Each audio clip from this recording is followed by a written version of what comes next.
I am an optimist. I mean, not even gravity can get me down. Recently, I celebrated another birthday. At this age, you can almost hear your odometer flip over. Truth is, I don't feel a day over 27, but my body does. A younger friend called and sang, "Hair plugs keep falling off my head," and I hung up on him. Sure, I have a few rust spots and the chrome is getting pretty shiny, but I feel pretty chipper. And last I checked, no one had used the word chipper for about 30 years.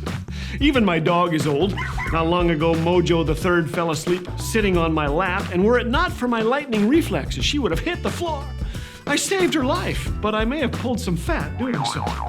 I'm at the age where your muscles still don't have the good sense to lie dormant. I play softball, then spend the winter nursing Achilles tendons that feel like they're being chewed on by a pack of rabid chihuahuas.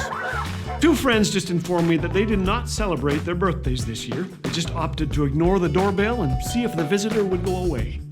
One of them reminded me of the Bible verse in 2 Corinthians 4, "Outwardly we are wasting away, yet inwardly we are being renewed day by day." I like that. I think he may be right.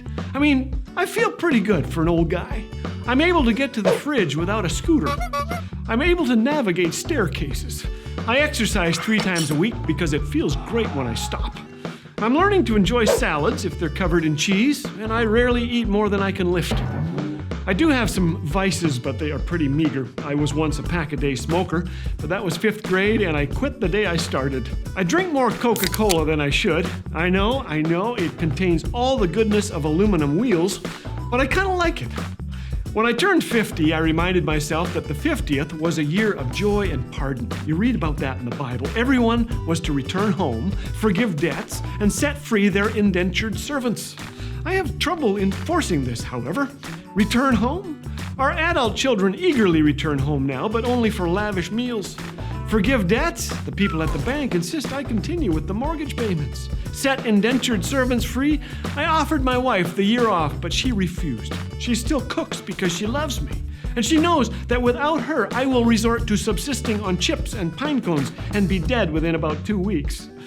Though I'm getting older, I sense this renewal coming on the most when I focus on the fact that I'm 1 year closer to home. You know, you look in the mirror and you discover that gravity does not tend to lift anything. But this life is a dress rehearsal for the real thing. The thought of eternity with Christ would make my hair stand on end, if I had some.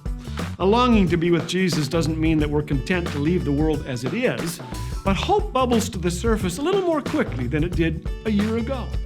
Clive Staples Lewis wrote this: "It is since Christians have largely ceased to think of the other world that they have become so ineffective in this one.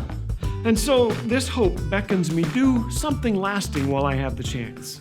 Hebrews 12 says, "Since we are surrounded by such a huge crowd of witnesses to the life of faith, let us strip off every weight that slows us down, especially the sin that so easily trips us up. And let us run with endurance the race God has set before us.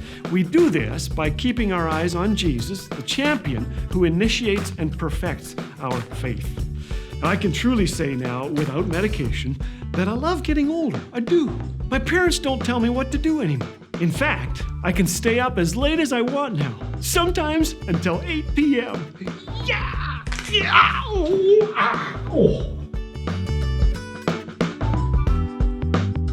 You want to help make stories of hope and joy available around the world? Make sure to hit that subscribe button and like this video today. Thanks.